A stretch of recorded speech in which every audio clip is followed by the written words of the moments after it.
Êxodo capítulo 18. Nós vamos ver aqui nesse capítulo quando Jetro, o sogro de Moisés, vai visitá-lo e também o conselho que Jetro dá a Moisés.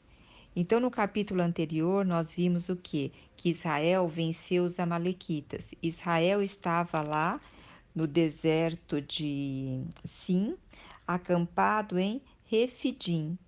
E aí, Jetro ficou sabendo tudo o que ocorreu com Moisés e aonde ele estava, como o Senhor tinha tirado Israel do Egito, a mão de Deus forte e poderosa. Então Jetro pegou a esposa de Moisés, que era Zípora, e os dois filhos de Moisés, Gerson e Eliezer, e foi ter com Moisés lá no deserto.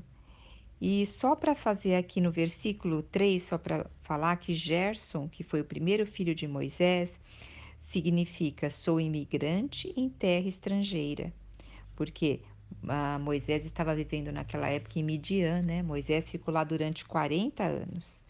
E depois o segundo filho dele foi Eliezer, que significa o Deus de meu pai é minha ajuda e me libertou da espada de Faraó. Então, o reconhecimento da mão de Deus, né? Então, aqui nós vamos dar continuidade quando Jetro e a família que foi visitá-lo. E Moisés, logo ao saber que eles estavam chegando, o que Moisés fez? Foi ao encontro do sogro e inclinou-se diante dele, abraçou-o. Então, olha a reverência e o respeito para com o sogro. Então, uma atitude de respeito, uma atitude de carinho e abraçou, uma atitude de hospitalidade, né? Indagando pelo bem-estar um do outro. Olha só, indagando pelo bem-estar um do outro. Então, alegria de se verem. Aí Moisés contou tudo para o seu sogro, como Deus havia libertado eles de Faraó e todas as tribulações que eles já encontraram no caminho e como o Senhor tinha agido com mão forte e poderosa. E o Jetro, seu sogro, ele se alegrou por todo o bem que o Senhor tinha feito aos filhos de Israel, livrando eles. Interessante que aqui fala que Jetro se alegrou.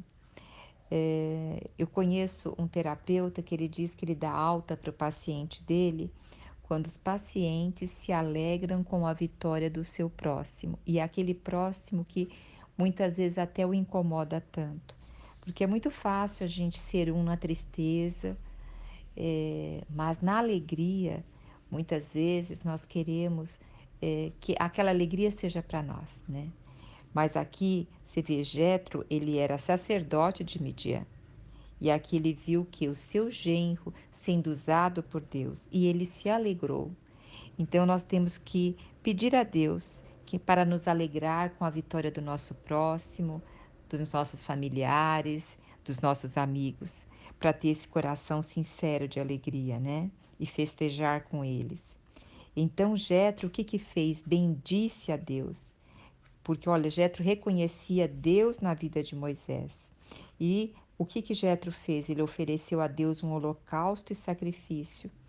Então ele ofereceu a Deus. Então as pessoas também têm que saber que tudo que nós somos apenas um canal usado por Deus, um canal que se dispôs, se apresentou para ser usado por Deus, né? Então tem coisas aqui muito preciosas que para as pessoas reconhecerem que tudo vem de Deus. Agora, eu só quero fazer um comentário ainda dentro dessa parte que fala que a sua esposa Zípora e seu filho Gerson e Eliezer também foram visitá-los. E só fala do encontro do sogro e de Moisés. E eu questionei o Senhor, né? Comecei a meditar nisso. O Senhor falou, Kátia, pensa.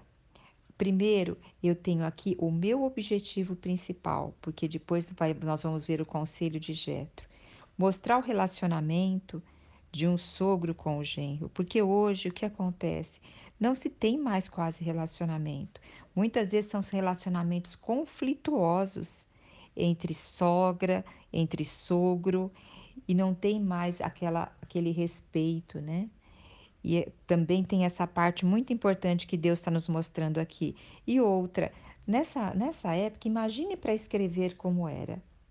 Não tinha folha de papel como nós temos fácil, era difícil escrever, não podia errar, porque ali ia ficar registrado e por uma posteridade, né? E além disso, era difícil todo esse material para escrita. E o Senhor tem um objetivo.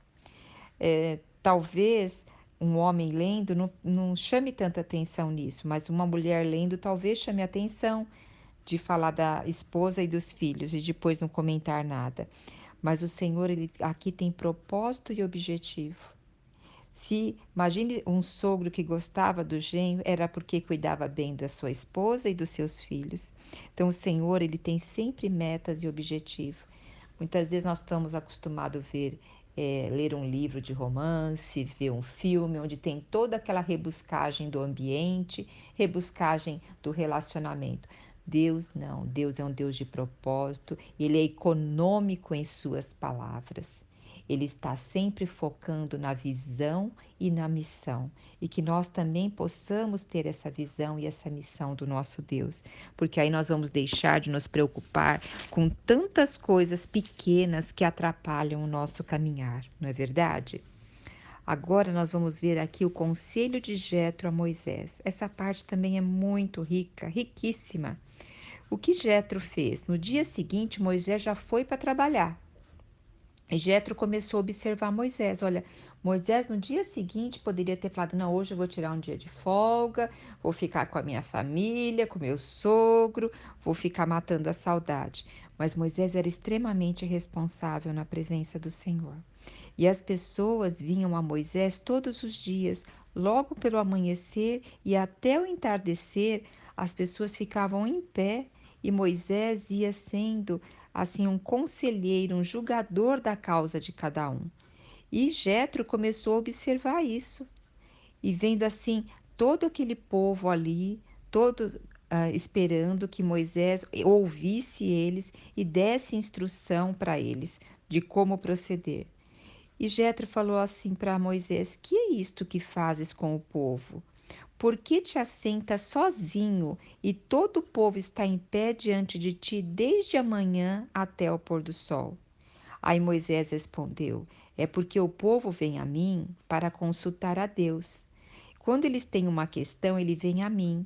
Então eu julgo entre um e o outro e lhes faço conhecer os mandamentos e as leis de Deus. Então era uma oportunidade de Moisés ali estar julgando a causa e levá-los a conhecer Deus, os mandamentos e as leis de Deus. E o sogro de Moisés sugeriu a ele: não é bom que faças assim. Sabe por quê? Você vai ficar exausto, tu e teu povo. Porquanto essa tarefa, Moisés, ela é sobremodo pesada para ti. Não te será possível realizá-la sozinho. Então Moisés, olha, estava preocupado com, desculpa, Jetro estava preocupado com Moisés, mas primeiro ele observou todo o trabalho de Moisés. Depois ele o quê? Ele foi aconselhar. Então, quando ele foi aconselhar, ele estava pensando na saúde de Moisés, na saúde do povo, na carga pesada que seria para o povo. E ele não criticou. Agora ele estava mostrando a preocupação que ele tinha para com Moisés e para com o povo. E agora ele vai dar um conselho para Moisés. Olha, não é uma crítica, ele vai dar um conselho. Fala: o conselho que te darei para que Deus esteja contigo. Representa o povo diante de Deus e introduz as suas causas junto a Deus. Então, assim, Moisés, pegue um tempo para você representar o povo diante de Deus, de estar orando por eles, de levar as causas deles a Deus e ensina os estatutos e as leis para eles saberem conhecer o caminho a seguir e as atitudes que devem tomar. Então ele falou assim: Moisés, começa a orar pelo povo, apresentar as causas do povo a Deus e também vai ensinando eles os estatutos, as leis, para eles conhecerem o caminho a seguir. Mas para você ter esse tempo, olha o conselho que ele deu: escolhe no meio do povo homens capazes, tementes a Deus, que sejam dignos de confiança, inimigos de ganhos desonestos. Estabelece-os como chefe de 1000 de 100, de 50 e de 10. Então, assim, pegaria 10 pessoas e aí uma pessoa seria o quê? Estaria na liderança. Depois 50, um chefe de 50. Então, quando esse 10 teria uma causa a julgar, levaria aos 50. E aí, para Moisés, ia chegar o quê? Causas mais complexas. Então, olha, aqui no 22 diz assim: e toda causa mais complexa trarão a ti, mas para todas as questões menos difíceis, eles mesmos poderão encontrar a solução. Desse modo será mais leve para ti, pois esses líderes te ajudarão a dividir o trabalho e levar o peso diário da carga. Se assim fizeres, e se dessa maneira Deus te instruir, poderás então suportar as dificuldades, e todo esse povo voltará para suas habitações satisfeitos. Então, olha, Jetro, ele deu esse conselho, ele simplesmente não criticou, ele mostrou um caminho, mas ele disse assim: agora apresenta a Deus isso, e se Deus te instruir a fazer dessa forma, você vai ficar mais leve pelas suas cargas.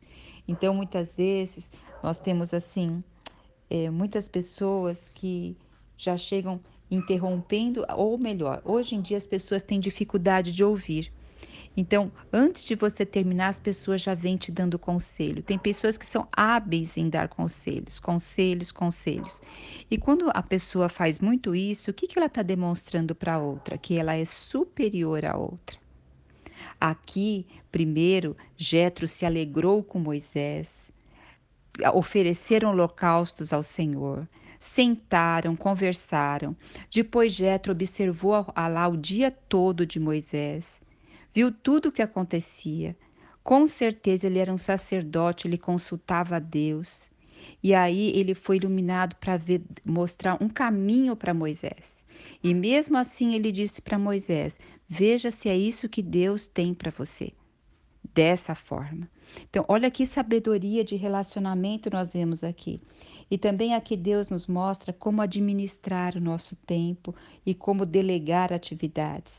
Muitas vezes nós vemos hoje, principalmente nos lares, muitos pais se esmerando no trabalho para poder pagar vários estudos para os filhos e não delegando atividades e responsabilidades para os filhos, porque os filhos, entre aspas, estão cansados de estudar muito e de fazer cursos extracurriculares e não estão dando as principais lições para uma criança, para um adolescente.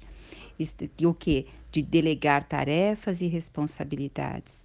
Então, muitas vezes se peca por um lado de ir para um extremo de um lado, e os pais sobrecarregados para poder pagar tantas contas. Então, que Deus possa nos alertar de como delegar também atividades, né? Porque isso significa colocar limite. Então, Jetro aqui mostra um grande administrador, levando Moisés a ter uma visão de administração e de delegar, mas lembre, sempre levando a Deus, né? E o que nós vemos aqui? Moisés acatou isso e as questões difíceis somente as questões difíceis era levada para Moisés. E Moisés dessa forma pôde fazer o quê? Ensinar eles no caminho de Deus e levar as causas dele ao Senhor. Que possamos levar nossas causas ao Senhor e pedir orientação até quando nós vamos dar conselho. Ver se aquele conselho sai muitas vezes tão rápido da nossa boca, né? E a gente nem observou, nem ouviu atento, mas nós já vamos lá para dar o conselho. Que o Senhor nos guarde a nossa boca, né? E ao mesmo tempo nos faça aprender a ouvir mais e a delegar mais na presença de Deus. Jesus Cristo é o nosso Senhor.